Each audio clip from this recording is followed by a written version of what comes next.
అమ్మా సీతను కాస్త త్వరగా తీసుకురండి అమ్మా. అలంకారం కొంచెం తక్కువైనా పర్వాలేదు. అమ్మాయి అందంగా నేచురల్ గా ఉందని ఫోటో చూసి వాళ్ళే ఒప్పుకున్నారు. అసలు ఎందుకు ఎవర్రా వీళ్ళు? పెళ్లి కొడుకు అండ్ పార్టీ. మరి వాళ్ళు కూడా ఇప్పుడే వస్తా ఉన్నారుగా. ఎవరో 49 అని పార్టీ. వాళ్ళని రావద్దని చెప్పాను. ఈ సంబంధం నేనే మాట్లాడాను. సీతను త్వరగా తీసుకురండి. వెళ్ళమ్మా. వీడేదో గొడవలు తెచ్చేటట్టే ఉన్నాడు. ఏంటమ్మా? ఇంకెవరు? మీ అన్నయ్య తోకలేని కోతి. అసలు నా పెళ్లి ఎలా జరిగిందో చెప్తే మీరు నమ్మరు, పైగా నవ్వుతారు. నవలు అని చెప్పే. మంగళసూత్రానికి 500, పూలదండలకు 40 రూపాయలు, పురోహితుడికి 100 రూపాయలు, ఆటోలో ఇంటికి రావడానికి 10 రూపాయలు, మొత్తం 650 రూపాయలు. షేక్ చినమౌలానా గారి నాదస్వరం, దేవస్థానంలో ఆశీర్వాదం. షేక్ చినమౌలానా సాహెబ్ గారు నాదస్వరం ఎంత అయింది? ఏమిటి? 30 రూపాయలు. అది ఆయనకి ఇచ్చినందుకు కాదు, క్యాసెట్ కొన్నందుకు.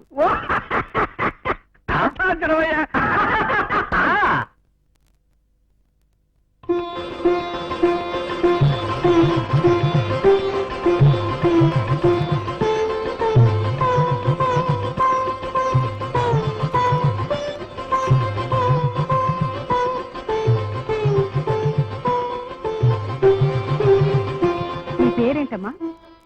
ఇంత. ఏం చదువుకున్నా? ఇంటర్మీడియట్. కాస్త తలపైకి చూడమ్మా.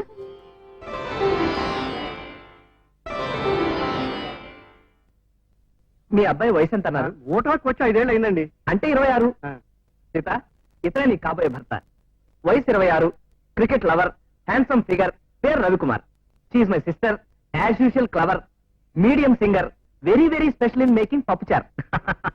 నవ్వాల్సినంత జోకేం లేదు దాంతో. నువ్వు అమ్మాయిని లోపల తీసుకెళ్ళమ్మా.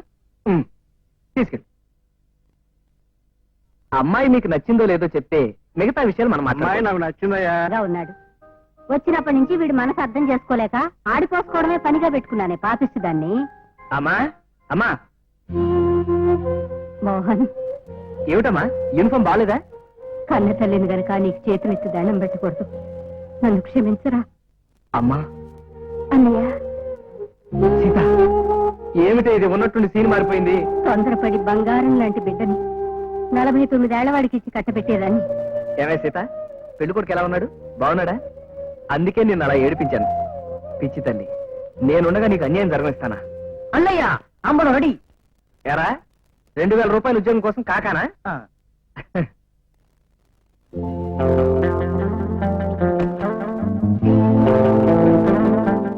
అమ్మా పద. అంత డబ్బెందుకురా? వరకట్నం.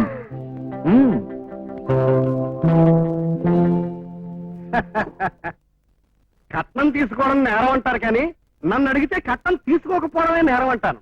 నాటకాల్లో, సినిమాల్లో, పేపర్లో కట్నం అంటే భూతమని, పిశాచమని. నమస్కారం. ఆ మాటకొస్తే అత్తవారింటికి వచ్చిన ఆడపిల్ల బండెడు చాకరీ చేసినందుకు, ఆ మగవాడిని తండ్రిని చేసినందుకు ఆ పిల్లకి జీతం ఇవ్వాలి కదా. మీ మాటలు నాకు వినిపిస్తాం లేదు బాబు. అందుకే వాటి గొడవ మనకెందుకు గాని జాతకాలు సరిపోయేలేదో విందాం. ఈ మాట అన్నావు బాగుంది. చూడవయ్యా పంతులు, చాలా అద్భుతంగా తెలిసాయండి. ఈ నెలాఖరు లోపల చాలా మంచి ముహూర్తాలు కూడా ఉన్నాయండి. ముహూర్తాలు అలా ఉంచండి. ఈ వివాహానికి విఘ్నాలు ఏమైనా ఉన్నాయేమో చూసి చెప్పండి. ఈ జాతక లక్షణాన్ని బట్టి అలాంటివి ఏమీ లేవండి. జాతకాల్లో విఘ్నాలు కాదండి, ఆర్థికమైన విఘ్నాలు ఏమైనా ఉన్నాయేమో చూసి చెప్పండి. అవి జాతకాల్లో ఉండవండి. ఆ. మనం చేసుకున్నది కదా, మన చేతుల్లోనే ఉంటాయి. కరెక్ట్ గా చెప్పారు. అంత 30,000. చూసారా, మొదటి విఘ్నం ఇక్కడ ఎదురైంది. ముహూర్తాలు పెట్టుకున్న రోజునే నాకు 1,00,000 రూపాయల కట్నం ముట్ట చెప్పాలని చెప్పానా లేదా అని చెప్పారనుకోండి, కానీ ఇవాళే ముహూర్తాలు పెట్టుకుంటాం అనుకోలేదు. కట్నం 1,00,000 ఇవ్వడానికి నాకు ఎలాంటి అభ్యంతరం లేదని చెప్పాను కదా.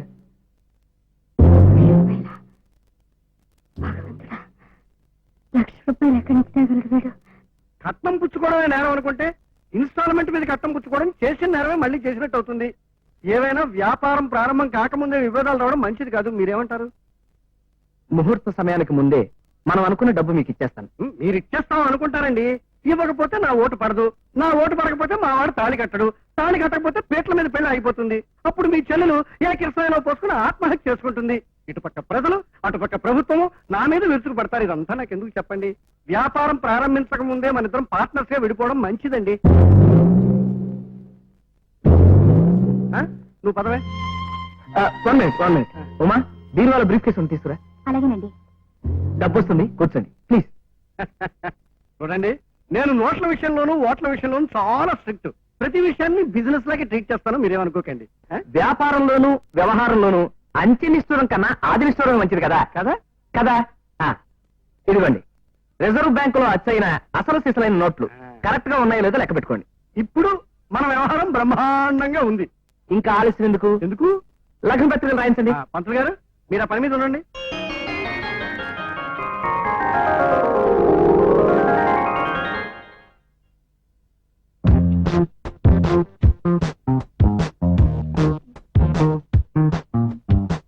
ఏమిటి ఏదో రాస్తున్నట్టున్నారు? అగ్రిమెంట్ ₹1,00,000 ఇచ్చాను కదా, పెళ్ళయ్యే లోపల గ్యారంటీ కోసం మన ఇద్దరి మధ్యన ఒక చిన్న అగ్రిమెంట్ రాస్తున్నాను. అగ్రిమెంటా? ఇది మన ఇద్దరి మధ్య ఒక అండర్స్టాండింగ్ అంతే కదా? వ్యాపారంలో అండర్స్టాండింగ్ ఏమిటండి, మీరన్నట్టుగా రేపు చిన్న మిస్అండర్స్టాండింగ్ వచ్చిందనుకోండి, నేను చాలా నష్టపోవాల్సి ఉంటుంది కదా. మిస్అండర్స్టాండింగ్ ఎందుకు వస్తుందండి? వ్యవహారం అంతా మనం ఇక్కడే సెటిల్ చేసేసుకుంటున్నాం కదా.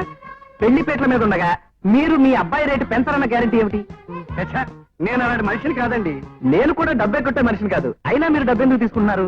ఎందుకంటే నేను మున్సిపల్ కౌన్సిలర్ అయ్యా, ఇలాంటి అగ్రిమెంట్లు రాసుకుంటే ప్రభుత్వం బాధపడుతుంది.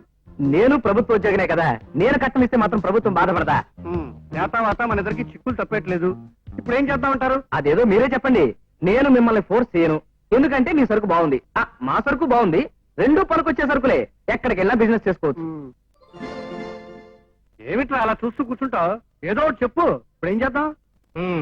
మీరిద్దరూ గట్టి వ్యాపారస్తులే, కేవలం నీ సరుకుని నేనేం చెప్పగలను. కానీ నాకు అమ్మాయి మాత్రం బాగా నచ్చింది.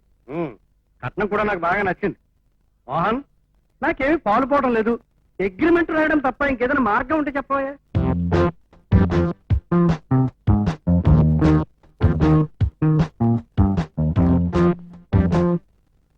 పోనీ క్యాష్ అండ్ క్యారీ చేద్దామా? క్యాష్ అండ్ క్యారీయా అంటే? అంటే సరుకు డెలివరీ ఇచ్చిన తర్వాత డబ్బు పే చేస్తారు చూడండి, అలాగా అక్కడ మీ అబ్బాయి చేతులతో తాళి కడుతూ ఉంటే ఇక్కడ మీ చేతులతో మీరు డబ్బులు తీసుకోవడం అనమాట. ఇందులో సమస్య ఏం లేదు, ఇద్దరికి గ్యారంటీ ఉంటుంది. అమ్మ మీరేమంటారు? ఈ పద్ధతి ఏదో బాగానే ఉందండి. అవునన్న, అదే బాగుంది. 3/2 వంతుల మెజార్టీ నీకే వచ్చిందయ్యా. మళ్ళీ నాకు ఇవ్వాలి, గుర్తుంచుకో. ఉమ్.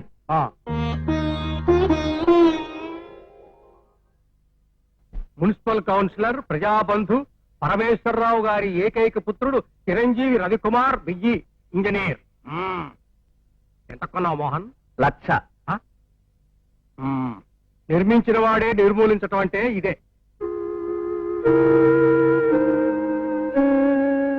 ఇప్పటికైనా తెలిసిందా ఆదర్శాలు వేరు ఆచరణ వేరు అని? ఏమిటో సార్ మన పెద్దవాళ్ళు రెండు శరీరాలు కలపడానికి ఇన్ని గొడవలు తతంగాలు అలవాటు చేశారు. వివాహ కర్మని కర్మణ పుణ్యాహం మనిషి అంటే 2 కాళ్ళు 2 చేతులు 2 కళ్ళు 2 చెవులు 1 ముక్కు గుండెకాయ కాదండి. మనిషి అంటే ఇనపెట్ట. ముహూర్తానికి టైం అవుతోంది. మరి మా సరుకు మధుపర్కాల్లో ప్యాక్ చేసి రెడీగా ఉంది. రెడీగా ఉన్నట్టేనా? దాని గురించి మీరే వర్రీ కాకండి, మీరు హాయిగా ఎలక్షన్ క్యాన్వాస్ చేసుకోండి. హలో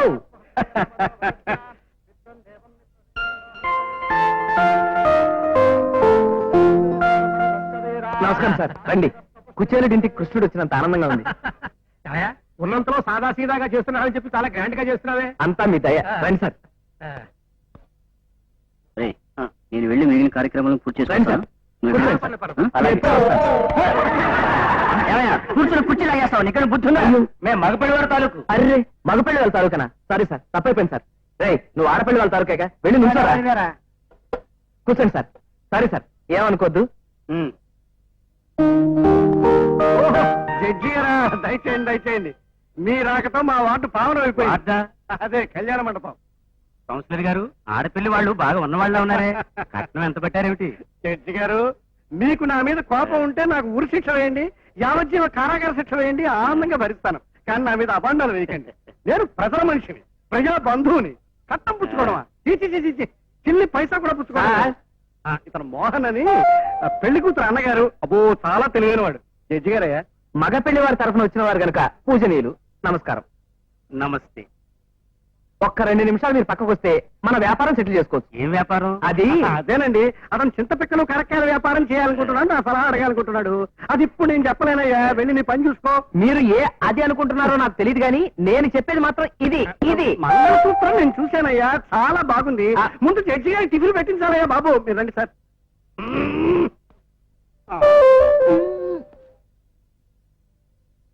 హలో మోహన్ పెళ్లి తాలూకా ఆడపెళ్లి తాలూకా ఎవరే నేను రా ప్రసాదనే. ఈ హడావిడిలో ఎవరెవరో తెలియట్లేదురా. ఒకవేళ సీట్ లేకపోతే అడ్జస్ట్ చేసుకోరా. నువ్వు ఆడపిల్ల వాళ్ళ తాలూకా కదా. దానికే ఉందిలే గాని. అవును, నువ్వు మేళగాల్ని పిలిపించలేదా? వినపట్లేదా? ఏం వాయించట్లేదా? ఎక్కడ వాయించండి. అవును నిజమేరా, ఎక్కడే నిద్రపోతున్నారేమో. అది సరే గాని ఆ తలుపు దగ్గర పెళ్లి కొడుకు పార్టీ వారు మాట్లాడుకుంటున్నారు. నువ్వు మేళగాళ్ళకి సరిగా డబ్బులు ఇవ్వలేదని, అందుకే వాళ్ళు వాయించడం లేదు. ఇంకా నయం, అడ్వాన్స్ కూడా కొట్టానే. ఒక్క నిమిషం ఉండు. అయ్యో నిద్రపోతున్నారే. ఏమిటయ్యా మంచి రాగం వాయించి వచ్చిన అతిథులను నిద్రపుచ్చమంటే మీరే నిద్రపోతారేమిటయ్యా? నిన్నటి నుంచి మా ఆర్తిగతి పట్టించుకున్న వాళ్ళే లేరు. కనీసం టీ కాఫీ తాగుతారో అని అడిగే వాళ్ళే లేరు. వచ్చిపోయే వాళ్ళంతా వాయించండి వాయించండి అంటే ఏం వాయించమంటారండి? వాయించండి రా. ఆపండి. ఏమిటయ్యా అప్పుడే చివరికి వెళ్ళిపోయారు. ఇంకా పెళ్లి బోల్డ్ అంటుంది. కాస్త చూసి వాయించండి.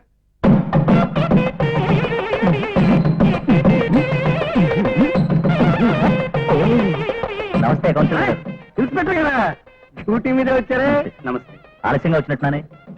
మీలాంటి పెద్దలు ఆలస్యంగా వస్తేనే అందంగా ఉంటుంది. టిఫిన్ చేద్దరు కదండి. టిఫిన్ ఏమిటండి, ముహూర్తం టైం దగ్గర పడుతున్నట్టుంది. అవునండి, 10:20కే ముహూర్తం. పరమేశ్వరం గారు. ఏమిటయ్యా ఏమిటి ఇది? ఇదేమిటి? అది నీకు ఇందాకనే చెప్పారు కదయ్యా, ఇది అంటూ ప్రతి విషయం నాతో చెప్పక్కర్లేదని. ఈయనెవరు? పెళ్లి కూతురు తరపు వాళ్ళ? అవునండి, మోహన్ చూస్తే తెలియడమా? పేరు మోహన్, పెళ్లి కూతురు అన్నయ్యని. పైసా కట్నం లేకుండా కౌన్సిలర్ గారి సంబంధం కొట్టేశారు. ఎవరన్నారు అలా అని? నేనే చెప్పానయ్యా, పైసా కట్టం లేకుండా ఈ పెళ్లి చేసుకుంటున్న విషయం. నిజమా? నువ్వు నిజమని భయపడి కట్టం నాకు ఇచ్చినా నేను పుచ్చుకోను. మరి ముహూర్తం దగ్గర పడుతోంది. ఇది ఇది అది అన్ని మూడు ముళ్ళు పడ్డ తర్వాత. నేను చెప్పేది మీకు అర్థం అవట్లేదండి. అది ఇది. అబ్బా నీ చాట సొంత నా ప్రాణాలు తీస్తున్నావయ్యా. ఇది అదే. జడ్జి గారు మీరు పదండి, ఇన్స్పెక్టర్ గారు మీరు రండి.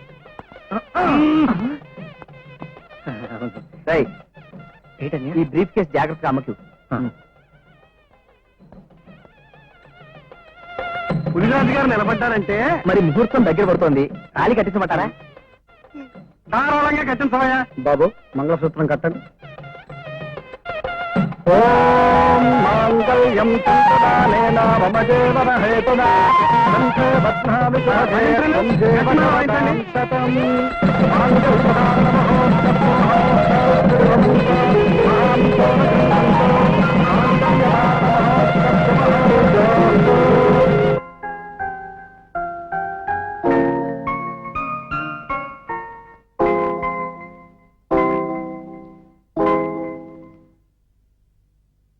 నమస్కారం అండి. రండి రండి కూర్చోండి.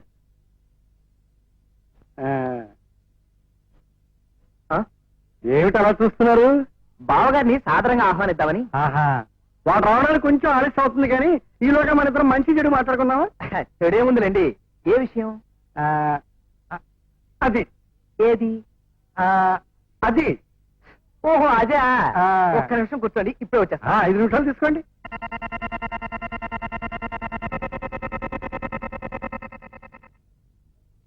తీసుకోండి. మీరు అడిగింది ఇదేగా? ఎప్పుడు గులాబ్ జామున్ తీసుకురావాలో నీకు బాగా తెలుసయ్యా.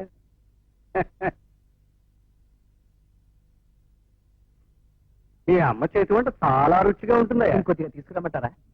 తీసుకురా. కాకపోతే గులాబ్ జామున్ కాదు, కట్టం డబ్బు. కట్నం డబ్బులు ఏమిటండి? పెళ్లి పందిట్లో వద్దన్నారుగా. ఆ మాట విని మేము చాలా సంతోషించామండి. నాకు మిమ్మల్ని సంతోషపరచాలనే ఉందయ్యా, అదే నా కోరిక.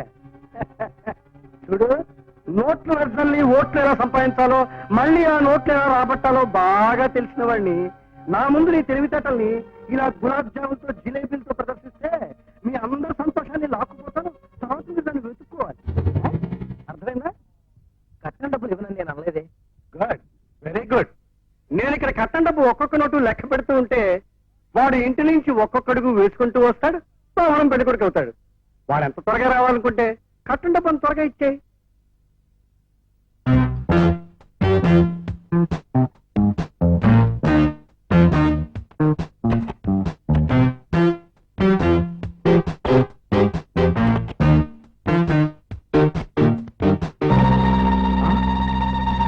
అమ్మా అమ్మా, ఏరా ఇందులో డబ్బేమైంది? డబ్బేమిట్రా?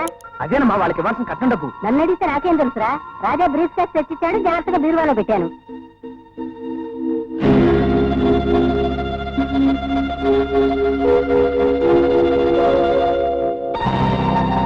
ఏమైందిరా? నీ చిన్న కొడుకు డబ్బు తీసుకు పారిపోయాడమ్మా.